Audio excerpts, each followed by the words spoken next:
আরে চলো ভাই, কয়দিন নাম্বার 11, আজকেই তোমাকে জজ ফাঁসির আদেশ দিয়েছে, আজকেই তোমার ফাঁসি হবে, তাড়াতাড়ি আসো এখানে। আরে খুশি হচ্ছে কেন পাগল, তোমাকে তো ফাঁসি দেবে। কিন্তু কেন?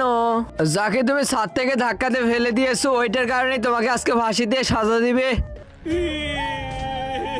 আরে ভাই তুমি কান্না করো না, সবাইকেই তো মরতে হবে, হয়তো 2 দিন আগে আর 2 দিন পরে। আর মরণ দেখে তো সবাই ভয় পায়। আমি তো মরার জন্য কান্না করতেছি না, আমার শুধু মাথার ভিতরে একটা টেনশন ঘুরপাক খাচ্ছে। কিসের টেনশন বন্ধু, আমাকে তো বলো। তুমি শুধু এটা সাবধানে রাখো তোমার কাছে। আরে তাড়াতাড়ি আসো বাহিরে। এবার তো বলো কিসের টেনশন তোমার? 5 বছর আগে আমি একটা ব্যাংক লুটেছিলাম, কিন্তু সব টাকাই ফুরিয়ে ফেলেছি। কিন্তু আমি 5,60,00,000 টাকা ওই পুরানো মডেল টিভির ভিতরে লুকিয়ে রেখেছি। ওই টিভিটা একটা ঘরে কোণে ফেলে রেখেছি, কিন্তু আজকে তোমার